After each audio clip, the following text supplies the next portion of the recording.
Hello everyone, it is Kastleized, and the JUMPSTART January just got announced, telling us all the sales on MSM in January, alongside new content releases, so let's take a deep dive into it. First of all, the promotions we have are Monday 5th of January to Sunday the 11th of January, Ethereal Breeding Bonanza. It is 500% plus breeding chance for the Ethereals, which is very handy for everyone looking for Ethereals. Monday 12th of January to Sunday 18th of January, there will be a Mythical Breeding Bonanza with a 200% plus breeding chance for the Mythicals. Monday 19th of January to the Sunday 25th of January, we will get our very first Paironormal Breeding Bonanza, and we can tell here it is for the majors and the minors. It is 500% plus breeding chance for the Paranormals, which is so good because the Paranormals are so hard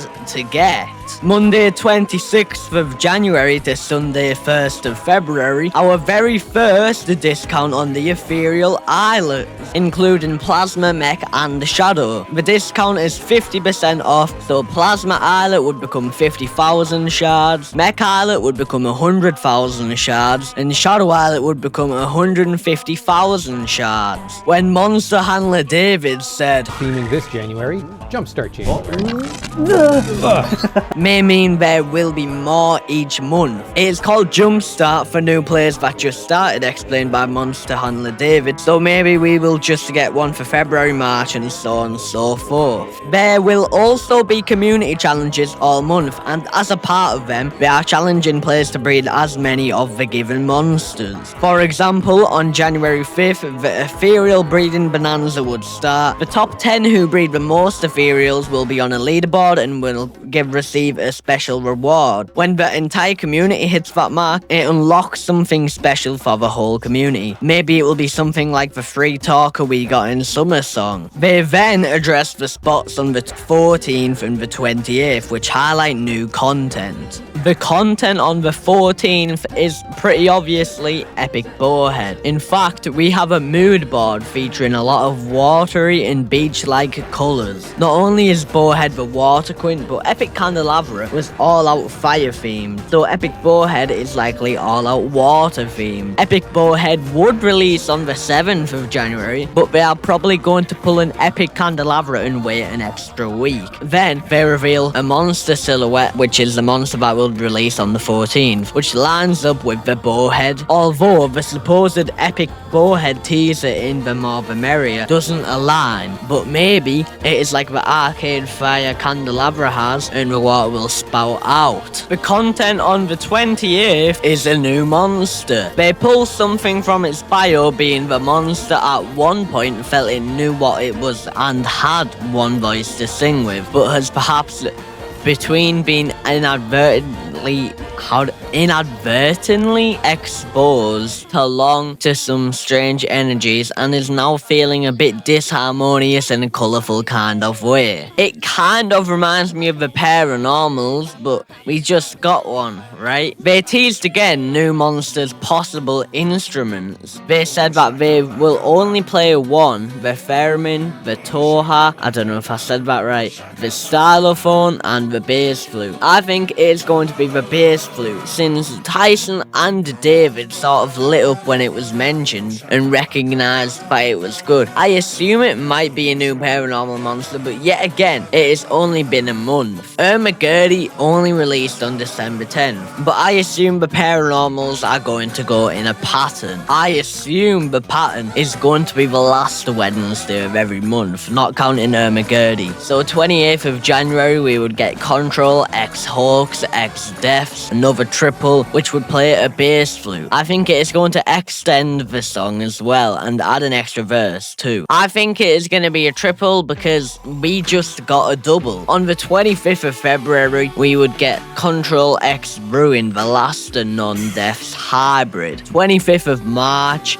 we would get Control, Ruin and Death. deaths. 29th of April, we would get Hawks and deaths. 27th of May, we would get Hawks, Ruin and Depths. 24th of June, we would get Ruin and Depths. And for the 29th of July, for Summer Song, we would get the quad, Control, Hawks, Ruin and Depths, which follows the theme of getting a quad in Summer Song. As it is quite often, like 2024 we got Gurdy and 2021 we got Enchantment. If you would like a more in-depth explanation on predicting with Paranormals, comment down below and I will make a video doing it. Also, I'm doing a 720 diamond giveaway in my Discord server when we reach 500 members, so make sure to join that and subscribe so you never miss a giveaway. But maybe the 28th of January will give us something more. Before, MSM has said, we are releasing one of 4 things, and they released all 4. For example, they said, we are releasing one of the 4 things, the Air Colossal, a Rare Wublin, Rare Seasonal,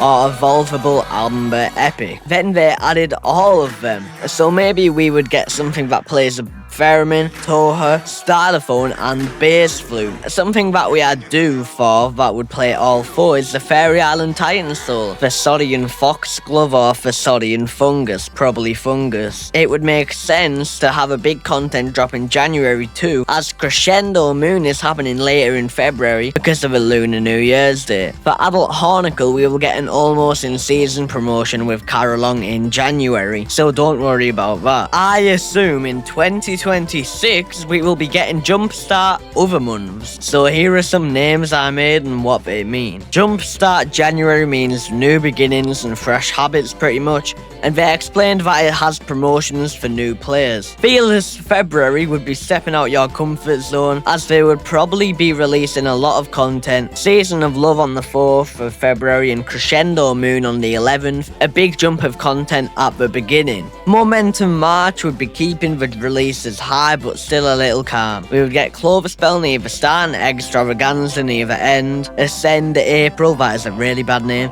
would be leveling up the content. Like last year, we got Epic Wublins and Ethereal Epic Wubox. It would have Blizzard Island or Crystal Islet. And if you want to hear more about Blizzard Island, watch this video. Maximize May would be peak productivity before the summer comes, as there's a lot of events in June and July. May would have Perplexed Claw, and with our last Epic Queen, Epic Mimic, and maybe a new island. Crystal Islet would be better suited in Extravaganza, so maybe Blizzard Island would come in Perplexed Claw, I'm not sure. Jolt in June would be like a mid-year spark.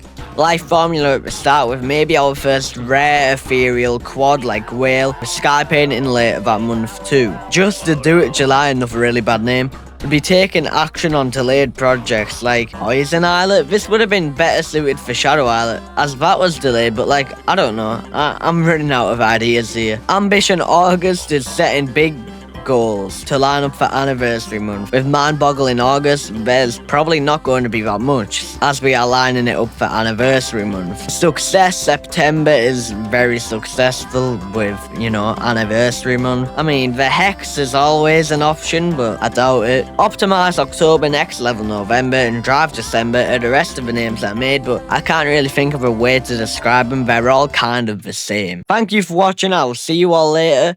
Goodbye.